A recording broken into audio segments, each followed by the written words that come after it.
Hello, Darts and Letters listeners. Gordon here, and I am very excited to reveal to you Cited's latest podcast. It's called Academic Edgelords. This one is a little different. It's a bit quick and dirty. I got together with some friends to make a kind of panel show discussing the wildest academic ideas.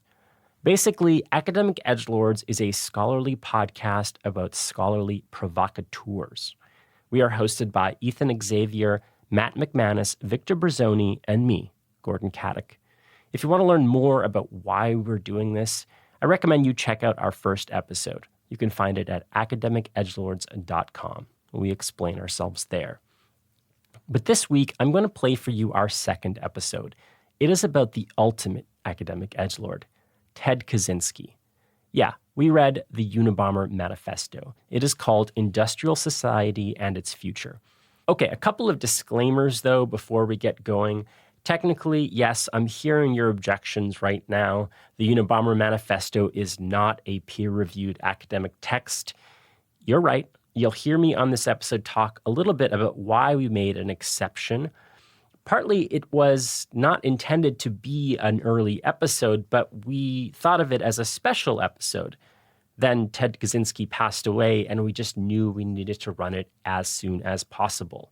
And one more note, this was a bizarre coincidence, but we recorded the episode a few days before Ted Kaczynski passed away. So if you're wondering why we talk about him like he's alive, it's because at the time he was. In addition to the manifesto, we also look at an actual peer-reviewed article about anarcho-primitivism. Anarcho-primitivism is a wider body of anti-civilizational thinking that you might call Unabomber-esque. The article is called The Future in the Past, Anarcho-Primitivism and the Critique of Civilization Today. It's by Chamsi L. Ogili and Dylan Taylor. This is a generous but critical review article, and it was published in Rethinking Marxism in April 2020. If you want to read along, check the show notes. Both the article and the manifesto are linked there. And if you get tripped up with a paywall, well, hit me up. You can email me at info@academicedgelords.com. Okay, on to the show.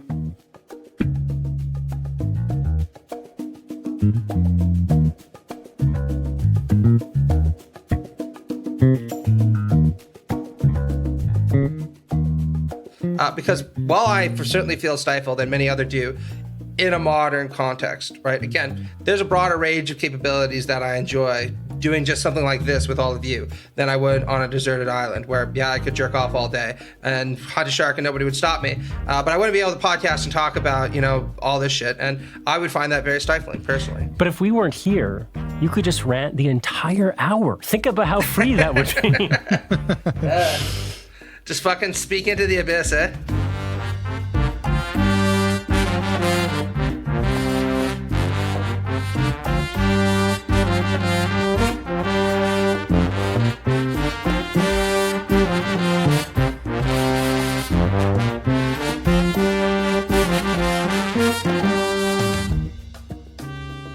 Well, thanks, gents, for indulging me in this, supreme edgelord, Ted Kaczynski, who, again, I think AKA the Unabomber. Yeah, exactly. I think we're somewhat stretching the rule because he is not peer-reviewed, or actually he is peer-reviewed, but about math and not about the Unabomber Manifesto. Although you can check his Google Scholar page, and this has many a citation, I think 400 or so. And it came up for me recently when I was talking to a cultural studies scholar who does stuff in environmental humanities, and she mentioned that people reading it in class and discussing it because the Unabomber has had this kind of resurgence. I think in 2018 or so, New York Magazine had a piece profiling his new young accolades who, write to him and kind of fall in love with the Unabomber and say, actually, the Unabomber was right.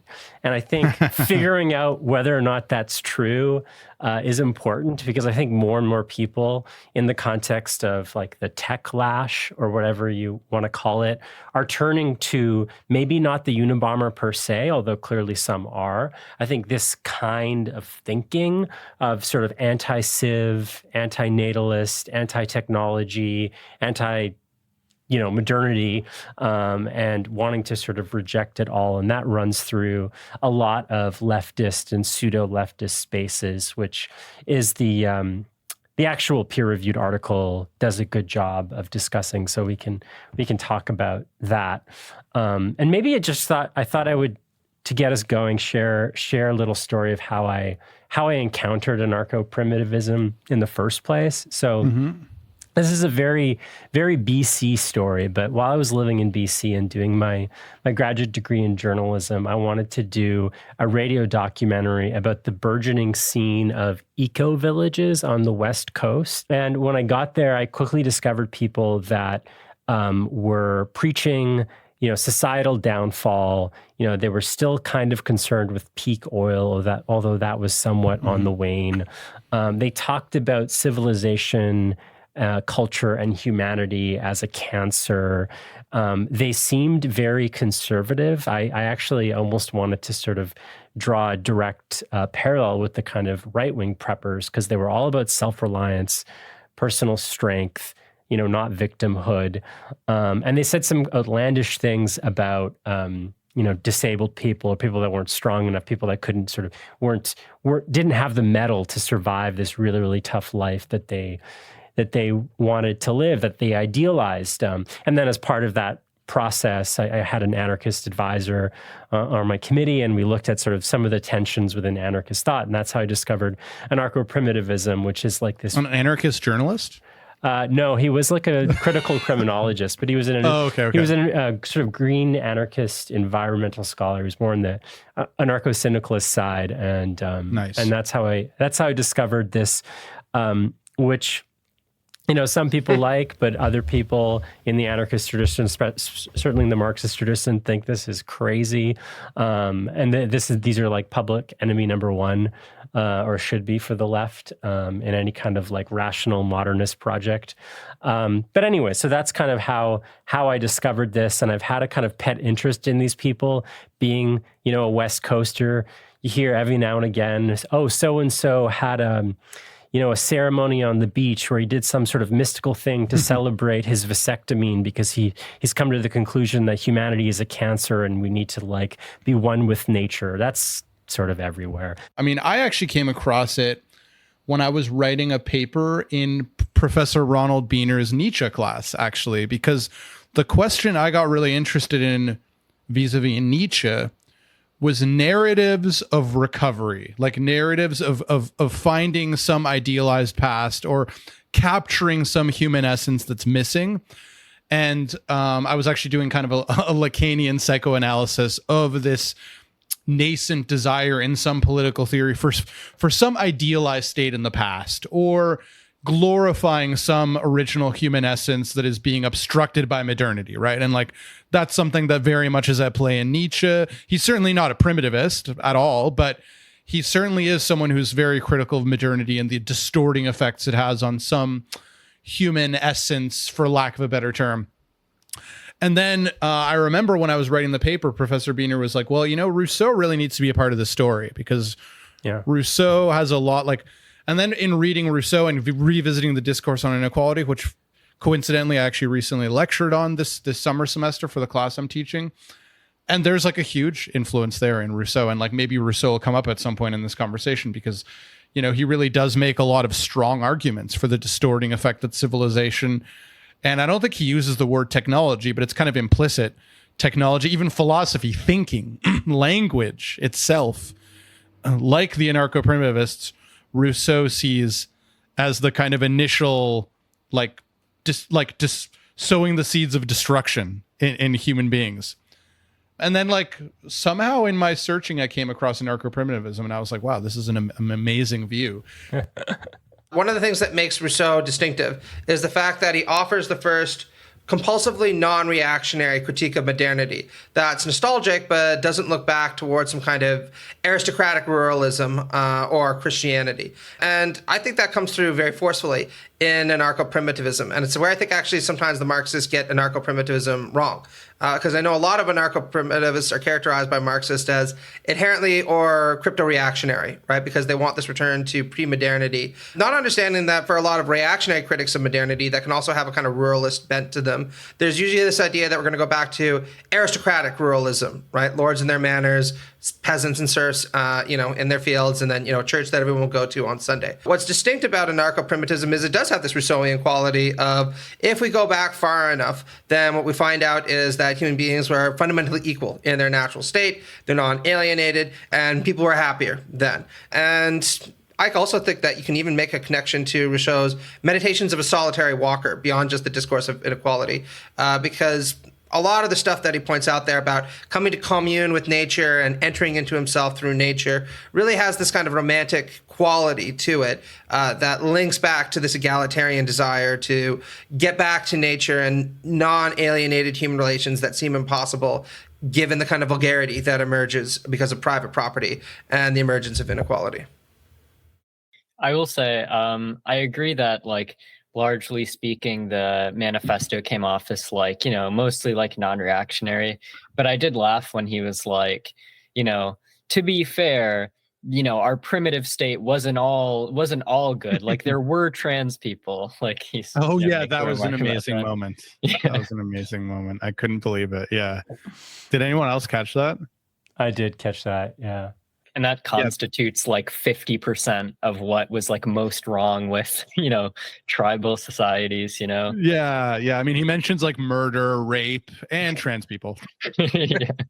Yeah. I mean, we can get into some of the main points here. I was kind of struck and surprised that the second major heading was what's wrong with the left. And there was a lot of, kind of reactionary talk of, well, what the left does, it sort of valorizes its own weakness, its own dispossession, and demands a society, a state, and a technological sort of apparatus to simply provide for it because it's, they're essentially wannabe losers that are provided for. What did you folks think about that section? And was it odd that it was there, that it was one of the first points? I wonder what it was doing there. Well, yeah, I mean, I think in general, it seems like there is a critique of the left insofar as we understand the left to be progressive and believe in progress. And given that anarcho-primitivism, whether we take the Unabombers, I'm just going to call him the Unabomber, not Kaczynski. Whether we take the Unabombers view or kind of this more survey article that we looked at, which does talk about the connections between anarcho-primitivism and Marxism and the left, which maybe we'll get into later. But it seems insofar as progressivism and leftism is associated with progress, which includes technology, there's a reason to be very hostile to certain dreams of, and I mean, even if you look at Marxism, right, it's all about, and I think this comes up in the peer-reviewed piece that we looked at. I think he talks about that, traditional Marxists see capitalism as a positive and negative, right? Because they see it as a positive stage in development that then makes some future communism ultimately possible, which obviously is only going to be possible given certain technological.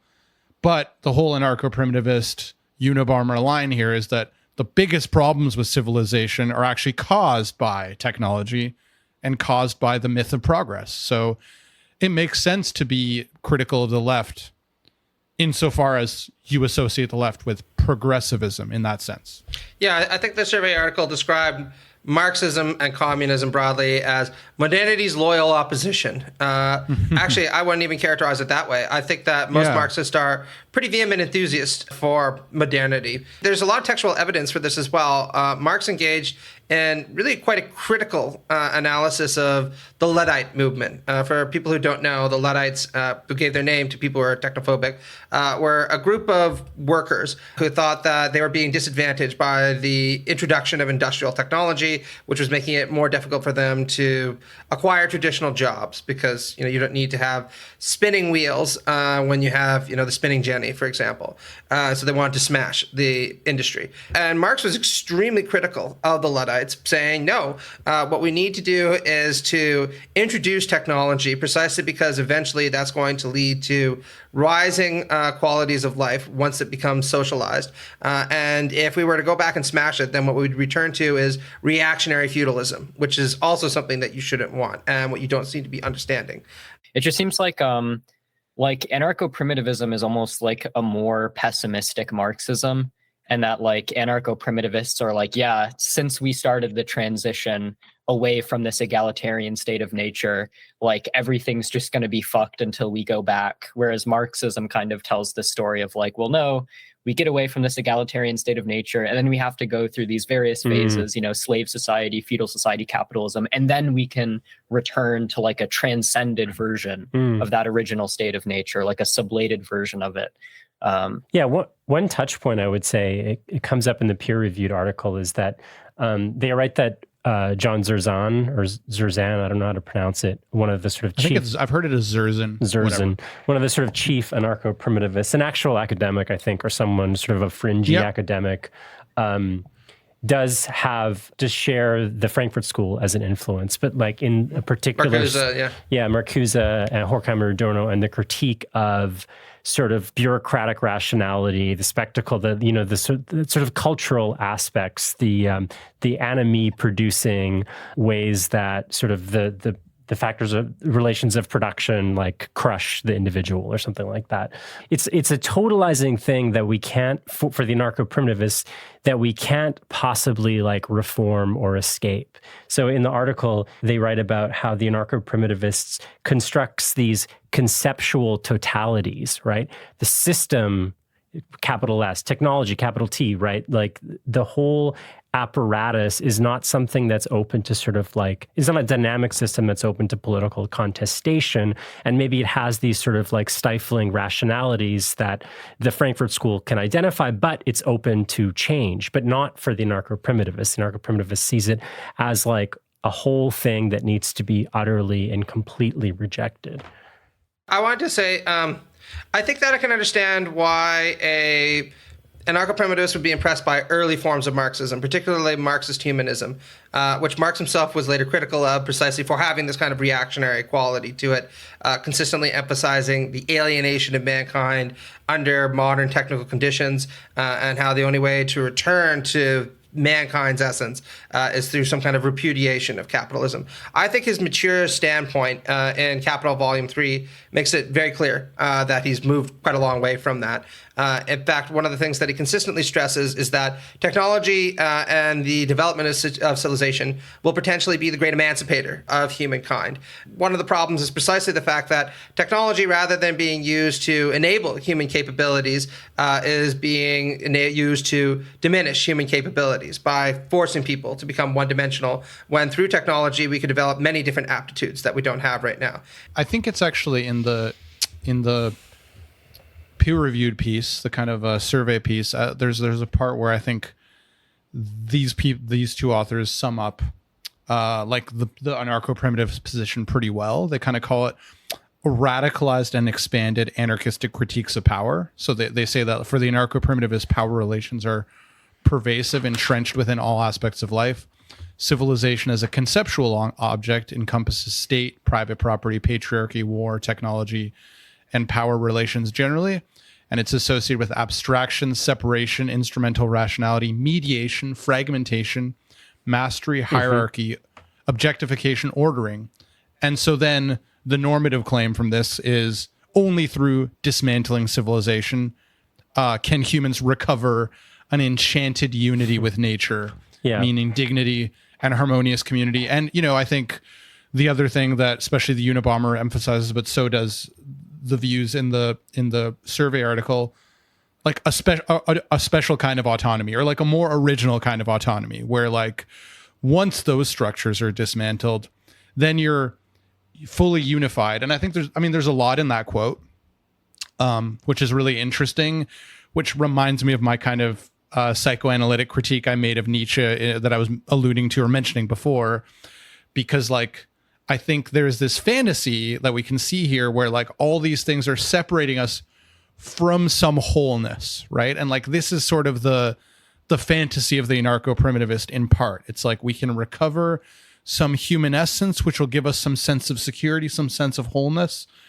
And not to make this about psychoanalysis, but for me, I like accept the kind of psychoanalytic view that that's a fantasy that's never existed, never did exist, never will exist.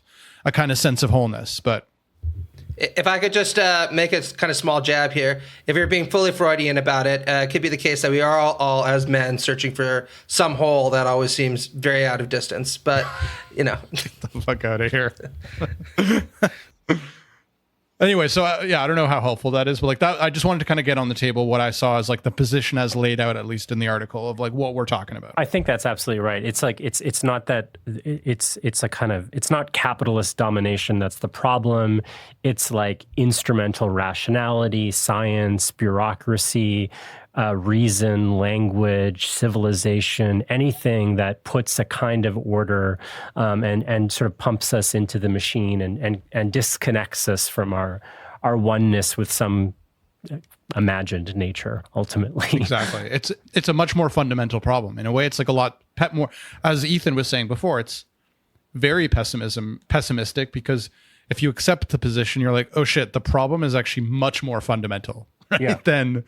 than just capitalism or something like that, or like power. It's like, no, just like the very drive to build anything that is like based on abstraction or instrumental reasoning, right? Like, which is like a lot of us, I mean, especially us interested in philosophy, or, you know, I mean, obviously instrumental rationality is not, but just any sort of rationality in general is like the problem. Critical inquiry, in a way, is a problem insofar as it leads us to more separation, right? Yeah, I think this is where I have a fundamental problem with anarcho-primitivism.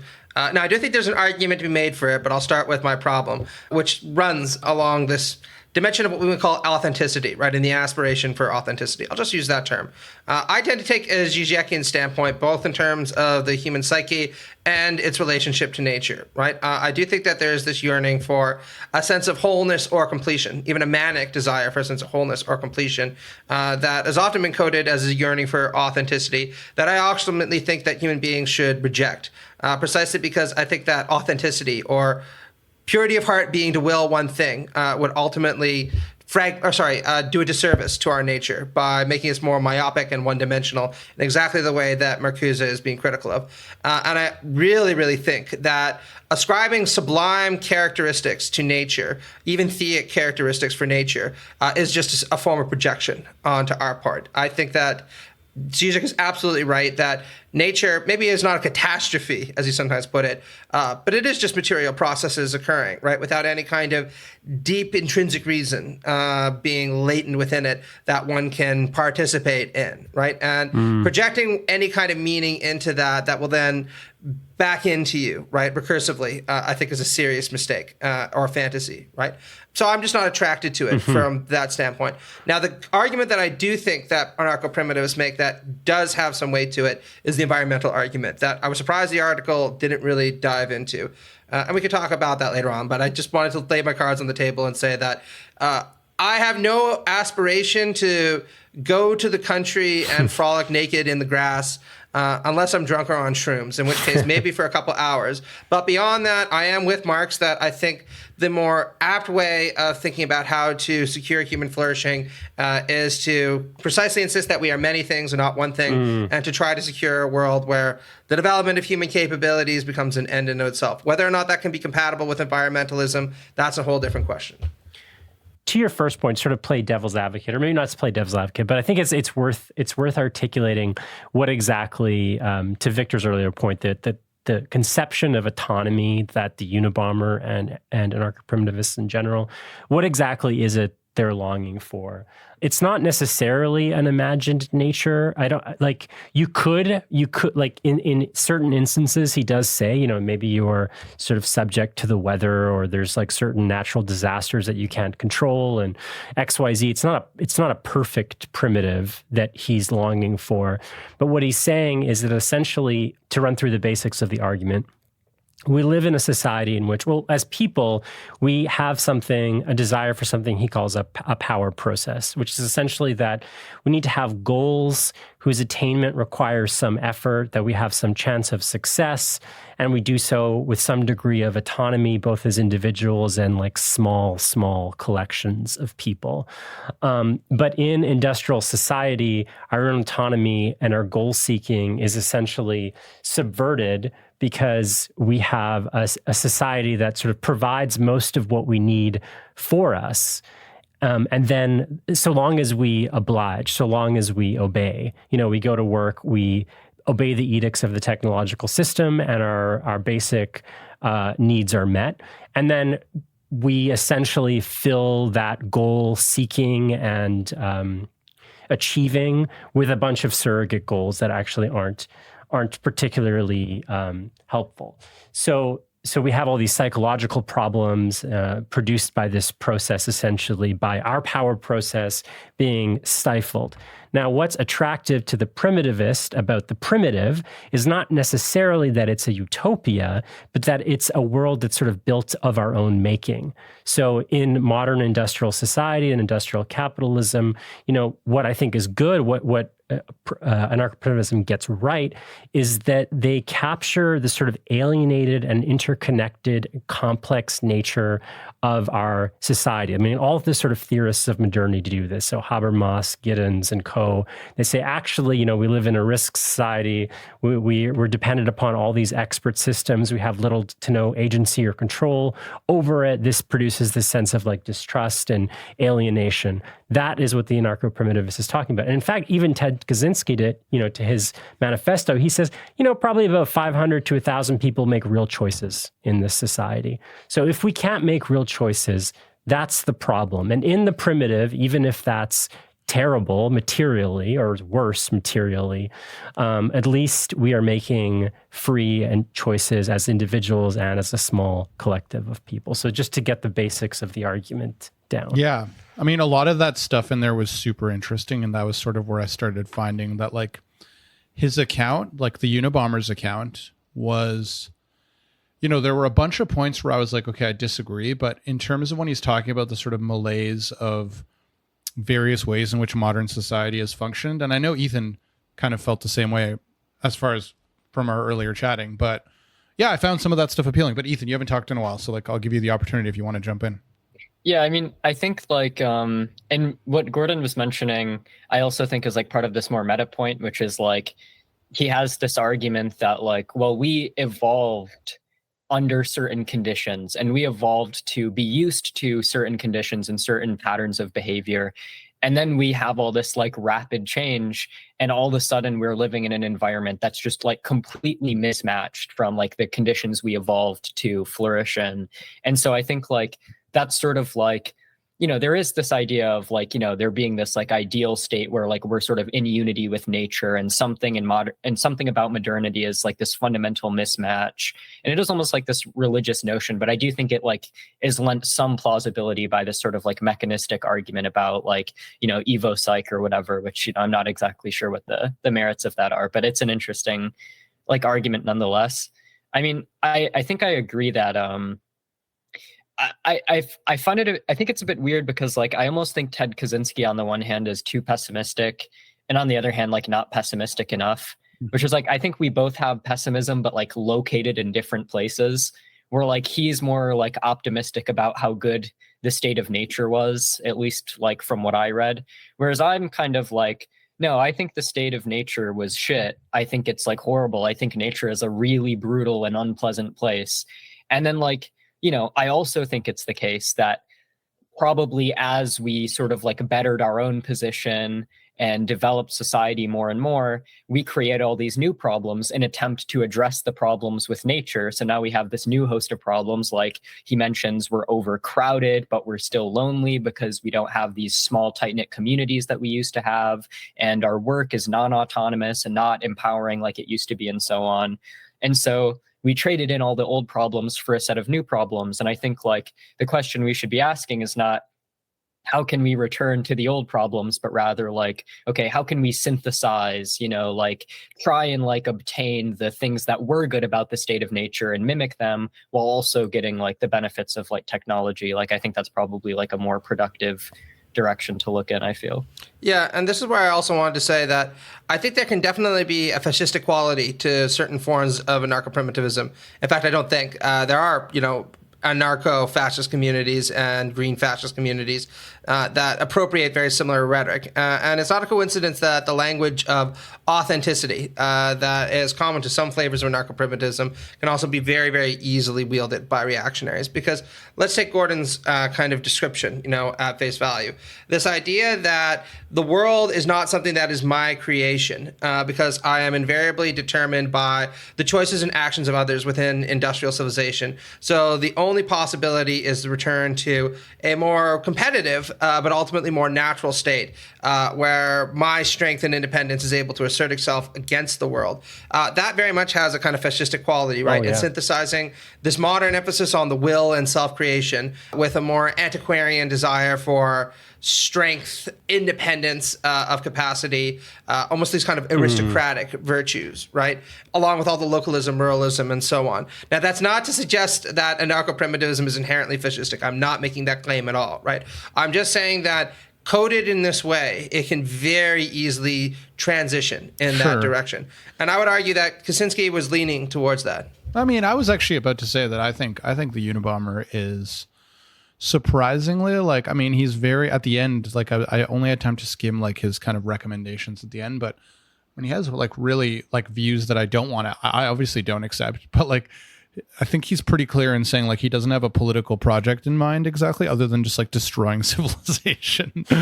He's basically it needs to be destroyed so that then we can be freed from it, right? But I don't think he has a regime, right? I mean, I see what you're saying, Matt, in terms of where it can be used for those elements, but I find it it's hard because I feel like anarcho-primitivism also almost doesn't fit any of these molds, because all those other traditional terms we use, like fascism, depend on a very modern idea of a regime, right? And it's and he almost seems to be anti-regime in a certain sense. He's just it just needs to be destroyed so that then people can freely, just live off the land or whatever. I don't know if fascistic is the right word, but the reason why I brought up the question about why does he attack leftism right at the beginning, I think that gets to the heart of the ideology here. It is not just anti-civ, but it's idealizing, to Matt's earlier point, the kind of individual action of the person's ability to mold society. And so the problem with leftism, it's not just that we embrace technology, progress, modernity, science, all of those things. It's that we want someone to provide for us in a certain sense. We want society to provide, but he wants to idealize strength, individual strength, and sort of stigmatize individual weakness. Now, that's not necessarily fascistic, but I think it's monstrous. It's toxically masculine. Yeah. This is what I wanted to bring up, right?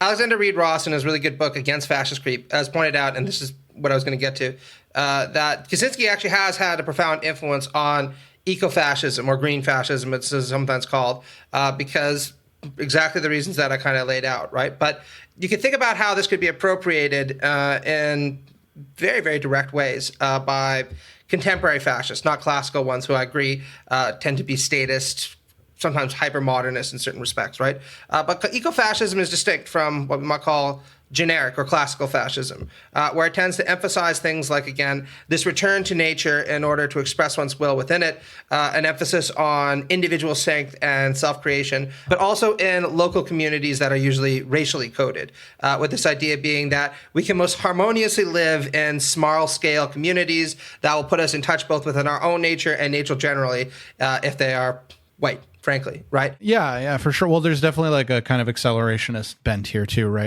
You got to just, but I also think it's important to pick up again on what Gordon was talking about, the kind of individualism at the core, which I find really interesting, right? Because it's true that this self-reliance idealization seems to be really important for Kaczynski, the Unabomber. That's the thing that leftism, I guess, is getting wrong. And interestingly, I think, to link back to Rousseau, I remember one of the things that I found the most puzzling about Rousseau's vision of the state of nature. Yes, it's egalitarian, it's equal, but it's also individualistic. They're all alone. They're all alone roaming. That's so puzzling. So I think it's reveries of a solitary walker, right? Yeah, and it's just puzzling because, you would think that like the kind of collective energy that small kind of indigenous communities have would be the kind of desirable thing that would even the things that Kaczynski's talking about in terms of like the psychological ills of people. It's kind of interesting to me that he sees the cure to that as, I mean, maybe he alludes to it a little bit, but his vision seems so individualistic in terms of being able to go and use your own effort to get the things that you want, right? In his power process, right? The things that are satisfying require effort.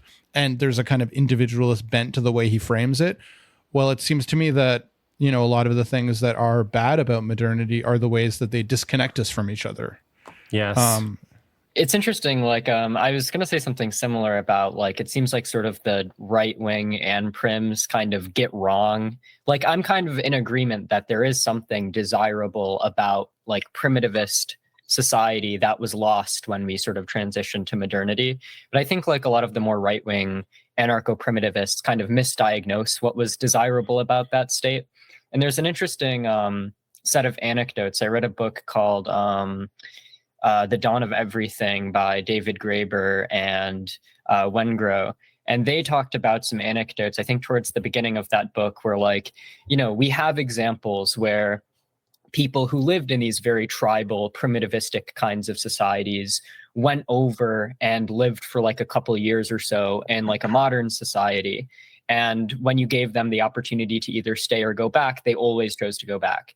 And then in the other direction, we have people who lived in modern societies who then lived for a little bit in like one of these more primitivist, sort of tribal societies.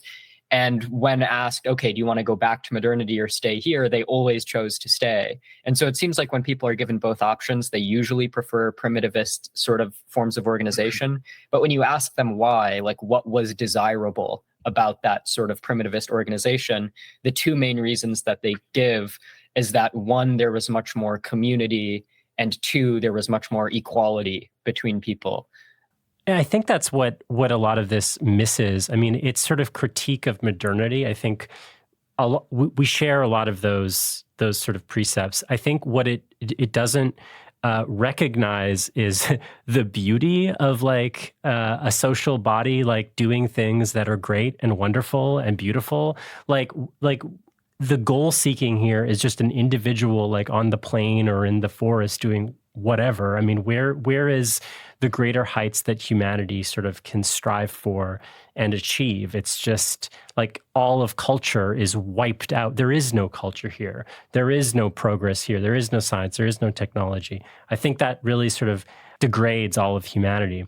And what I want to say is like, I've been somewhat generous here, but I think that ultimately like, this is an ideology of like genocidal proportions, like of mass suffering. Like the people in the eco-villages... I completely agree. I called it fascistic or proto-fascistic for a reason, and I would even take away the proto if I wasn't trying to like co-opt the government. Go ahead. But the people I met on the eco-villages that shared these kind of ideologies, they would talk about the necessity for civilizational collapse and how billions of people would have to die, and that's okay. Right? And like, we don't have the space or the time or the capacity to deal with these weak people. They're like a cancer. And they're holding us back from this oneness and wholeness and all of that. Right? And so the critique, and in the piece, it talks about like, one of the people I ran into had the best critique of anarcho-primitivism was Murray Bookchin, who's a social ecologist. He's a left eco-anarchist who has a little bit more of a modernist vision, or at least did. I mean, it evolves, but basically, like one of his critiques of the anarcho-primitivist is like, tell the single mother she can't have a washing machine. Like very simple. Like what you're taking away is producing a whole lot of suffering. And then just the last point I'll make, I think my biggest gripe with the argument as a whole, not just its sort of political implications and consequences and the suffering, but what the actual argument is this point I made earlier about how things are perceived of in sort of conceptual totality. There is nature, there is culture. there is technology, there is people, right? And what the primitivist doesn't seem to understand, that I think any good leftist should, is that all of these things are open to political, social contestation. These are dynamic forces, dynamic institutions, dynamic technologies. There is no such thing as capital T technology. It is always socially and politically constructed and negotiated. And that seems to be, I don't know why, they can never seem to articulate that there can't be a different kind of technology. No, I think that's I think that's a great point, Gordon, and I think that's why people like Terry Eagleton very rightly chastise leftists for not being capable sometimes of thinking dialectically, although thinking dialectically in terms of unstable totalities is the kind of hallmark, he thinks at least, of being a kind of leftist materialist. Yeah, but I mean, so I don't know.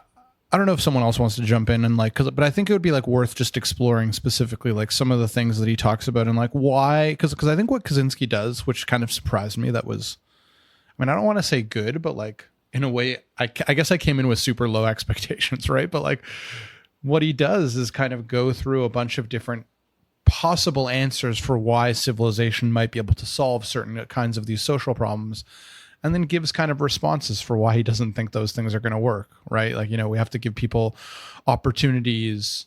And then he kind of thinks, well, that's not going to work because in a society, the way that it's structured, it's kind of robbing people actually of the opportunity to be the best version of themselves, which I guess in his vision is, this kind of self-reliant natural creature that can hunt and fish. And it's society, insofar as it can't give people that outlet to exert those efforts, it's just not going to be enough. And one of the things I kind of found funny is the way he's so dismissive of the effort required to be a laborer in the modern society. That He's was funny. He's just barely any effort. And I was okay, I mean, I guess, but I thought about that as well. And I think that's kind of telling because, I think that thought is what kind of led me to think that he might just have the wrong diagnosis of what exactly is wrong with modernity. Because when he says oh, well, the problem is we don't have to exert enough effort to, acquire our basic necessities. It's well, I don't think that's true. I don't think most people are sitting at their job thinking oh, I fucking hate this 9-to-5 job because it's not difficult enough. I think the more common sort of reason that people hate their jobs is just because, it's very disempowering. Everything they do, they're lorded over by a capitalist who commands them to do everything that they do. They don't really have any real stake in the business that they're working for. We used to have a stake in the communities that we would directly hunt and fish for. So it's the labor process is just less autonomous. It's less meaningful. And I think there are certainly ways of remedying that, for example, Michael Albert has this idea of balanced job complexes where if a lot of people don't find their jobs meaningful, we can mix up the jobs so that everybody has some mixture of more empowering and less empowering tasks that they do. There's all kinds of institutional kind of changes that we can make, I feel, to make labor more empowering and to make it more communal and less soul crushing. And I think that the reason Ted Kaczynski kind of misses that point is just because he has this bizarre impression that the problem with work is it's too easy. Well, he entered academia 16 and spent all his time as a mathematician, right? So it's not hugely surprising. I just want to say one thing that I think really gets to the point of what you're talking about. I would actually argue that in our modern workplaces, we're more alienated than we would have been in primitive societies. And I think this is a point that many socialists have emphasized down to the present day with the writings of people like Liz Anderson, which isn't to say that we should want to go back, right? Because one of the things that is characteristic about, say, feudal society is that you didn't really have a boss, right? You had a lord that would come by once every year and said, give me your resources, and could enlist you to fight to the death in his army so he could annex the Duchy of Anjou, right? Which is pretty bad. But for the most part, you were left on your own to your own devices as long as you were able to pay up at the end of the year, right? Whereas now in a contemporary workplace, we all know, right, how regulated and overdetermined we are. We don't even have to read our code to know that, right? I mean, we have evidence that, Amazon workers are told when they can go pee, for God's sakes, right? I've read stories about employers who will try to assess what it is that their employees are spending their time on social media doing. There was a case that I just heard about recently in Sohrab Ahmari's book Tyranny, where employers would actually hack into their employees' computers to read their personal messages to try to figure out if they were making fun of the bosses in any way, shape, or form. That's all extremely invasive and extremely humiliating. And it's not the kind of thing you would experience working on a farm, growing your crops, taking a shit when it is that you want to take a shit, and just waiting for the Lord to show up at the end of the month demanding, his pound of flesh or whatever it happens to be. I also think what's funny about it is like the connection he makes from like the social ills. So when he's describing a lot of the social ills, I think it's like, he talks about the way modern society disrupts the power process, which Gordon described earlier. And I think like, he goes through a bunch of things and like some of them actually hit home, like talking about, people who indefinitely postpone everything, right? They indefinitely postpone having children because they're trying to seek some kind of fulfillment, right? And it's like, like all these things in modern society that like, and midlife crisis, it's just a symptom of like, but what's funny is like all these things for him are not a symptom necessarily of like some of the things that Matt and Ethan and you were just describing, but it's really a symptom of like the fact that we aren't able to do our natural or have authentic freedom, which at one point he like non-ironically describes as like, the ability to take care of ourselves. And he says, primitive man threatened by a fierce animal or by hunger can fight in self-defense. So like literally he's saying like your life doesn't have real meaning and you're going to feel a midlife crisis until you're in an environment where like your life might be threatened every day in nature, and that you're self-sufficient and that your self-sufficiency is tested every day to like the point of it being life-threatening. And like on the one hand, I got to say there's like something like there's a grain of this that I understand in the sense that like when we push ourselves to overcome things that are really challenging, those are like the most satisfying moments in our life. This is something that Nietzsche kind of pointed out in too, when he's kind of mocking the utilitarians, is like just trying to get as much pleasure as possible, that like actually there's this tremendous amount of meaningfulness that comes from pushing ourselves in situations where objectively we're suffering, but like we overcome it and it leads to the greatest meaning in life. But it's also kind of crazy to me that like he makes such a broad general connection between not being able to fight against wild animals and having a midlife crisis or something. No, I feel like this conversation has inspired me to finally challenge that raccoon that's been digging through my trash at night. I'm gonna finally make a go at it. Yeah, fuck him up, Ethan. Fuck him up hard. There's something there. Like, this is one of the things that surprised me. And like, Ethan, when he said like, "Oh my God, life is so easy now," I did chuckle as well. And it seems like a post-scarcity vision more than it is like an environmental doomerism vision. Ironically, it's like the problem actually is that like industrial capitalism like provides for us, sedates us, amuses us, provides us outlets that don't actually help us sort of self-actualize.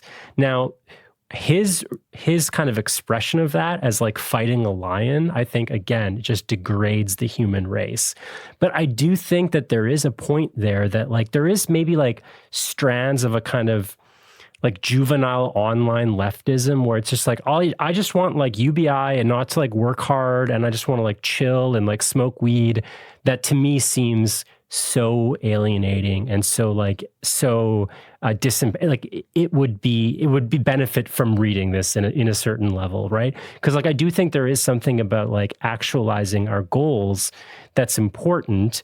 There should be higher goals than fighting a lion, and there should be collective goals to like human and societal flourishing.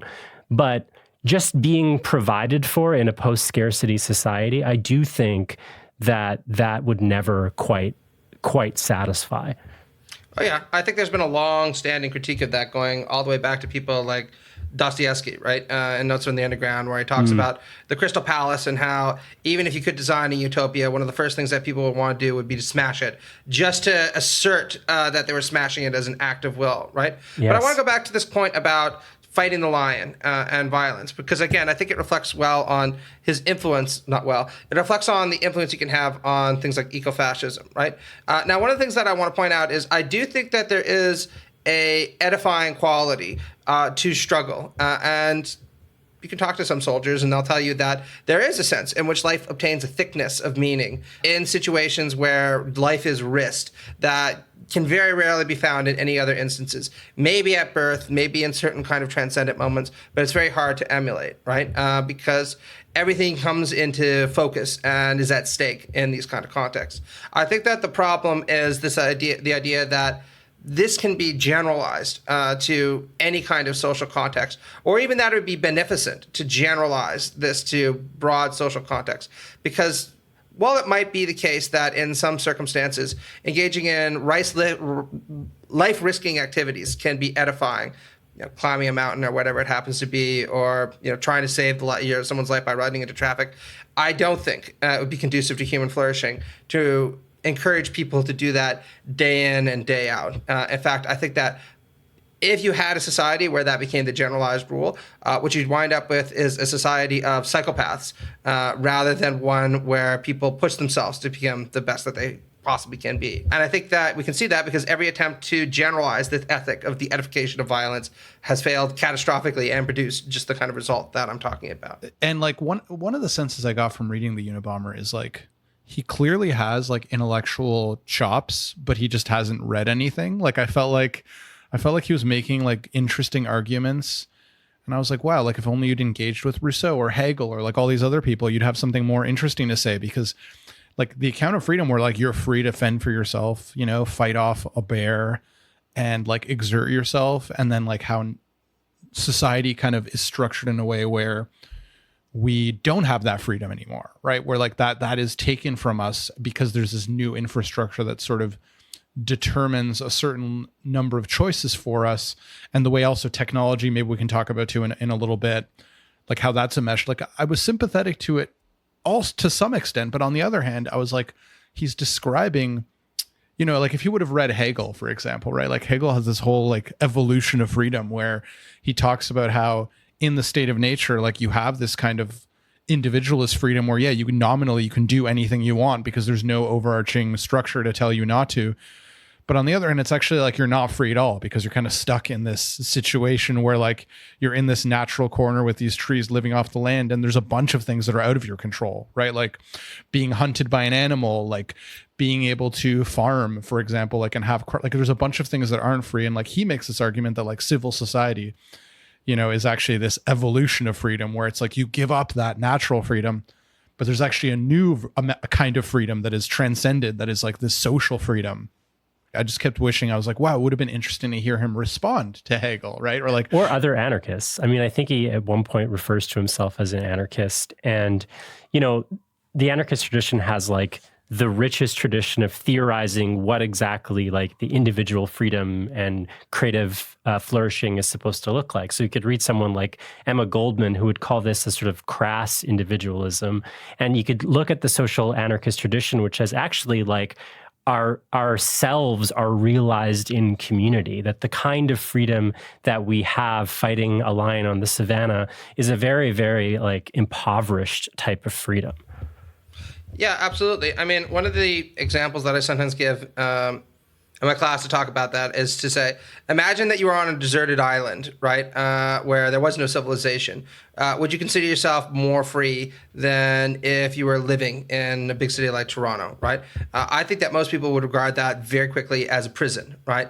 Because even though they were unconstrained in the way that Victor was talking about, and if you wanted, you can go and try to like spear a shark and test your manliness in that way. Not being able to form meaningful relations with other people and not being able to realize your fuller range of human capacities would very quickly come to be seen as extraordinarily stifling, even to the point where I think that most people would probably not want to live for very long in such a context, right? And I think this is to the Hegelian point that both Victor and Gordon are making, which is that the proper way of understanding freedom is not as a lack of constraint on your individuality, to use Gordon's term, but as a form of social determination, self-determination that necessarily requires another to interact with. Because while I certainly feel stifled, and many others do, in a modern context, right? Again, there's a broader range of capabilities that I enjoy doing just something like this with all of you than I would on a deserted island where, yeah, I could jerk off all day and hunt a shark and nobody would stop me. But I wouldn't be able to podcast and talk about, all this shit. And I would find that very stifling personally. But if we weren't here, you could just rant the entire hour. Think about how free that would be. Just fucking speak into the abyss, eh? Yeah, it's funny.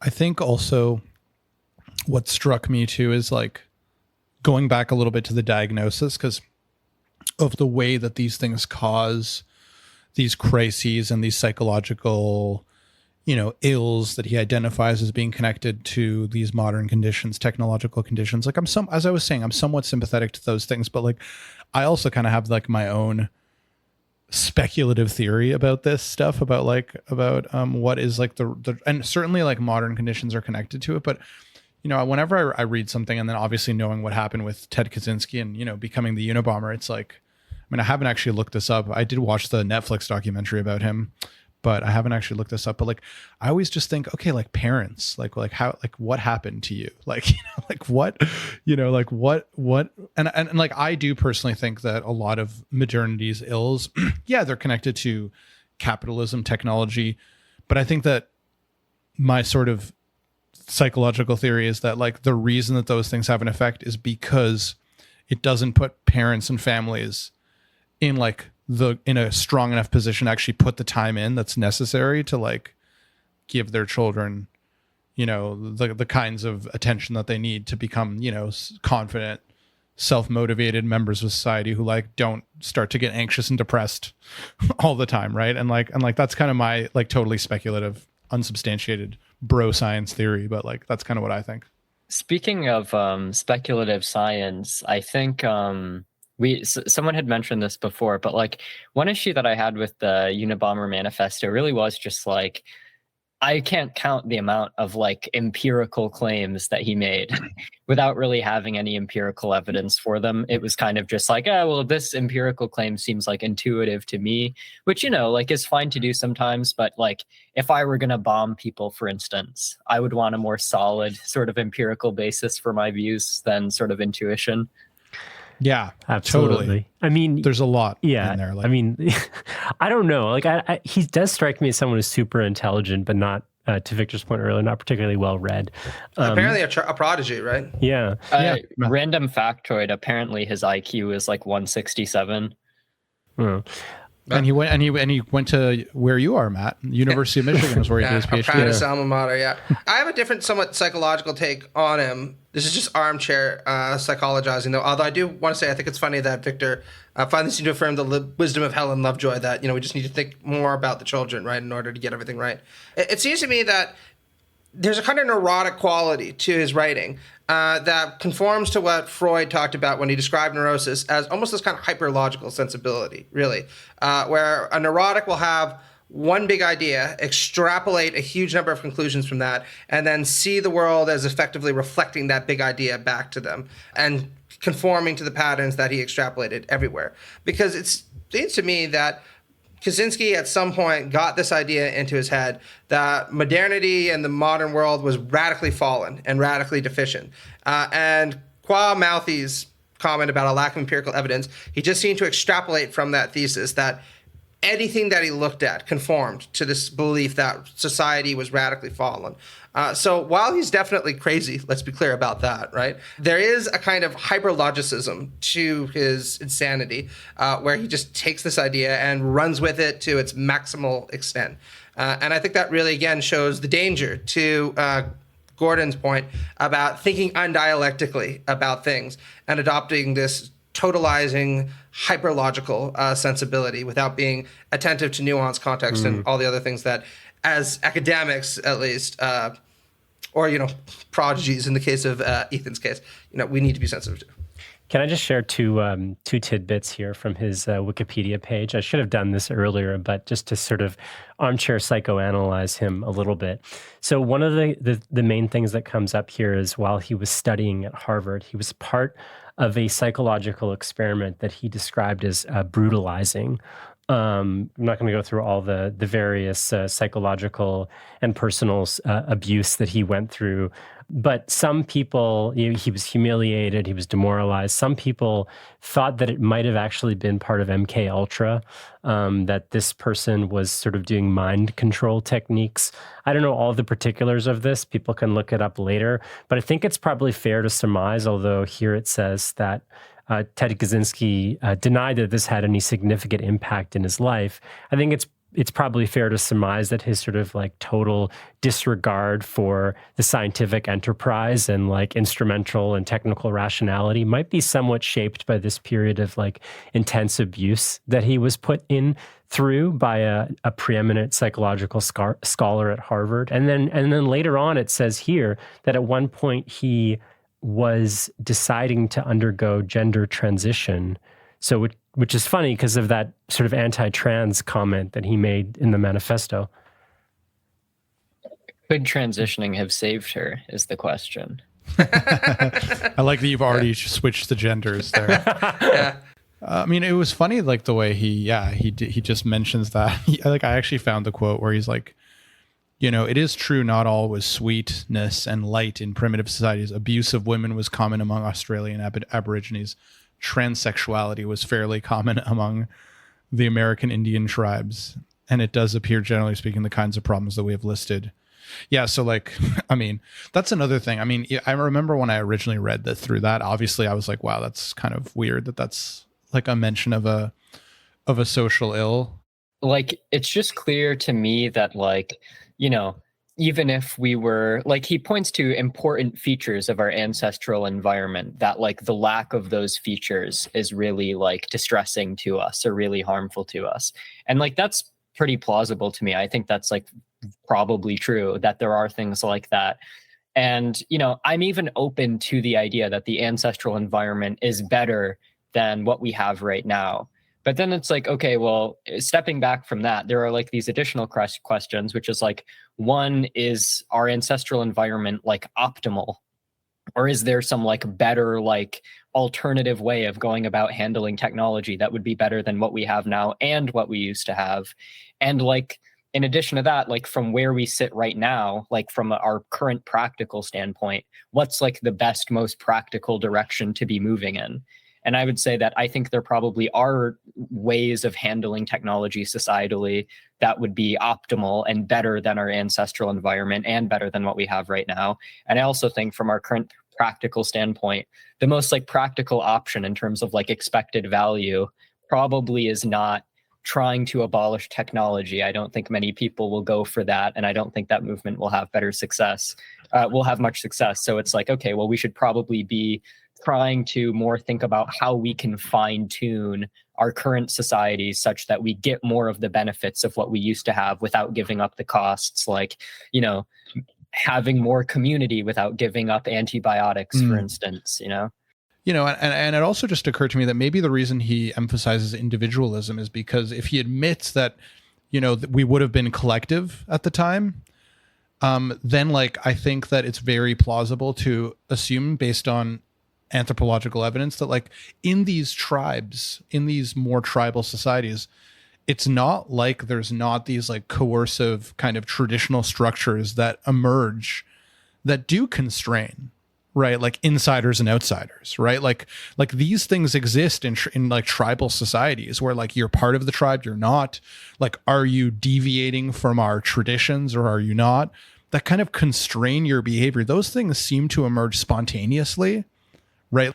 It just seems to be the case that for whenever human beings gather, they end up building some kind of coercive structure of either traditions or, oral traditions that do talk about right ways of living and wrong ways of living. Right. And those can be extremely constrained. And I could imagine myself, growing up there, assuming that my curiosity and obsession with asking annoying gadfly questions is not just a result of my socialization. I could imagine being in that scenario and feeling extremely constrained, as I think maybe Matt was talking about earlier, right? That it's not obvious that everyone's going to be satisfied, is what I'm trying to say, right? Yeah, I agree. I mean, I often point out that anthropological evidence doesn't really benefit anyone's political narrative, since The most recent account that I've read, accounts I should say, suggest that in this state of nature, we lived in communist polyamorous societies that were highly tribalistic and deeply patriarchal. So everybody gets to lose something when we looked at anthropology, right?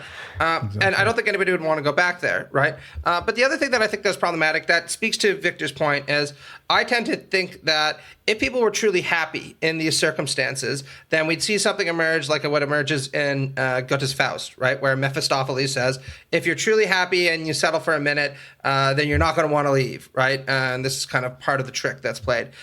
Clearly, there were serious problems with the state of nature since we constantly tried to exercise our human capabilities to exit or improve upon that in a wide variety of ways. And I'm not sure that that purely has to do with psychoanalytic reasons related to lack, desire, and curiosity. I think that's definitely a part of it, but I think it really is also just the materially bad circumstances that one sees in the state of nature. I mean, one of the things that we constantly have to emphasize is take something like child mortality, right? Imagine having 7, 8 children just 200 years ago and knowing that there's a pretty good chance that 5 of them will be dead before you hit the grave, right? I mean, there are people nowadays who are devastated by the loss of one child. This would be a regular thing, right? The fact that that is no longer something that people expect and it becomes an exceptional moment is a kind of material progress that I think has contributed to human happiness and human flourishing. And that is just one example of the way that technology has really had a benign influence on people for all the alienating qualities that emerge from it. And I think that that's probably one of the reasons why we chose to technologically innovate, because it makes us materially better off. Now, again, I think that the key question is whether we can continue to improve that way, create a non-alienating society empowered by technology, and not cause irreparable damage to the environment. And like I said, that's the one thing about primitivism that I really think it has going for it, which is that our even fully automated luxury communism, which I'd be all for if it was possible, might cause irreparable damage to the environment. And I'm not sure how to avoid that. But if we can empower ourselves without destroying the planet, then do so in a socially responsible way that's non-alienating, I would say do it. Are there just sort of some wrapping thoughts? Like, what lessons do we take from anarcho-primitivism? What do we want to keep? What do we want to disregard? Back to polyamorous communist societies. Today. I mean, I think the insight about things that make us unhappy and feel alienated in society, it's like worth thinking about those things, and it's worth asking the ways in which society and technology could be contributing to that. I mean, Ted Kaczynski's actually still alive, so he's probably aware of all the technological advancements, but I wonder, he must just be like, holy shit, things have just gotten so much worse. Or something, right? A lot of the things he identifies is worthwhile, but obviously, like, I think his solution is horrifying, which, we didn't really like go into. I only skimmed it at the end when he talks about tactics, right? But he at this point, at least, he's like, well, I'm not saying it's got to be violent, but like ultimately the goal has to be clear, and it is like destroying civilization. And I think he might even admit that people will obviously die initially as a result of that, right? I think if you collapse, if you have a political revolution, you collapse the government, a lot of people are going to die and be really unhappy, and there's going to be a lot of suffering. And he's kind of like, that's the price we need to pay, right? And that's very much the accelerationist view. And that part, I obviously completely disagree. But I would say, like, it's surprisingly worth reading. Like, in a way, I would recommend it in a way that I was surprised. Yeah. That I'm surprised that I would actually recommend it to people who are interested. Like, I think it's interesting, not only just as a historical, like, because I think before, just historical curiosity to be like, what was this mass murder, But there's stuff in there that makes you think, right? There's stuff in there that makes you be like, I wonder how much this is affecting my happiness. I wonder, is that plausible? And ultimately, he makes a lot of leaps, a lot of speculative leaps where I'm just like, I don't think that's true, but it's still interesting. I'll jump in. Yeah. I mean, I think to Victor's point, it sort of goes without saying, but maybe we should say it just so people don't misunderstand us. I mean, yes, I think this is a violent and potentially sort of genocidal ideology, and what he's proposing in terms of, like, not just political violence, but like tearing down civilization, period, is not something that I want to advocate for at all. I do agree that I think I would recommend this as a read, though, because I think sort of strains of this, like, anarcho-primitivist thought are all over the left. There's different, there's parts of it that aren't quite as extreme, but you can look at sort of deep ecology, sort of like weird pseudo-spiritualism, maybe even some of the sort of degrowth people, the oneness of nature, the kind of the lifestyle leftism that sort of just rejects modernity, science, reason in its entirety. This is the ethos of that. So if you can sort of grapple with this and come up with like a good critique of it, and I hope we've sort of offered you one, which is to think a little bit more dialectically, not with these sort of conceptual totalities, but think actually this is open to political contestation, and there is a greater world and there is a greater freedom that is realized socially rather than, fighting a lion, then I think you're sort of in a good spot.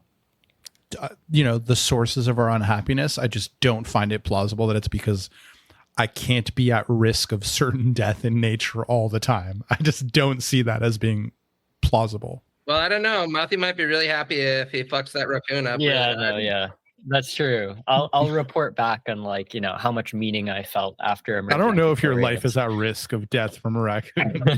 Never know. I was going to say about, his remarks about we should be willing to accept, billions of people dying. I mean, billions of people dying is a bit intense.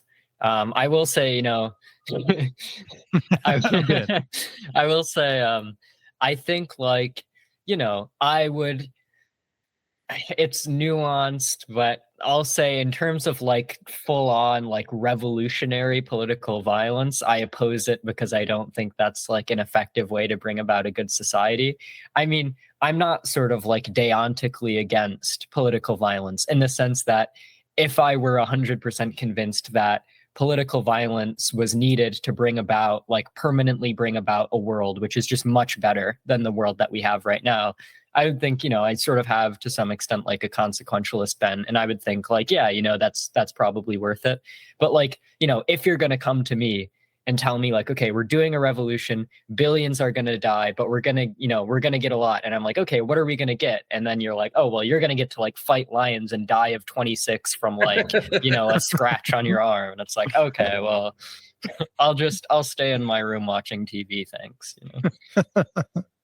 That was beautifully put. I can't improve upon that, so I'm just going to say always down for a good critique of technology. I think that we've been doing that since Rousseau. Let's continue to do it. But yeah, this is just wacko. So it's not something that I'm not going to be signing off on. It's a non-starter.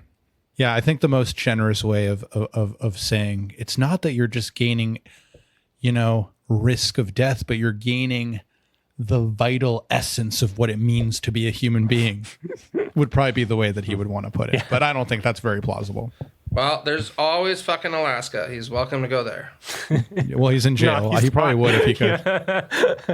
Well, anybody who wants to follow in his footsteps, just go there. There are a lot of fucking grizzly bears. Go to Churchill, Manitoba, for fuck's sake, and wrestle with a polar bear. They're a problem in the town. They might even welcome in. Fucking go there, that.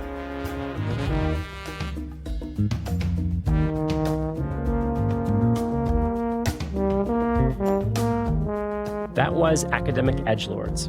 If you haven't already, hit that subscribe button and rate and review while you're there. You can also follow us at our new Twitter feed, which is @EdgelordPod. We are hosted by Ethan Xavier, Matt McManus, Victor Brazzoni, and me, Gordon Caddick. Mark Apollonio and I do the audio editing, and Dakota Coop is our graphic designer. Academic Edgelords is a production of Cited Media. Check back in every second Tuesday for new episodes.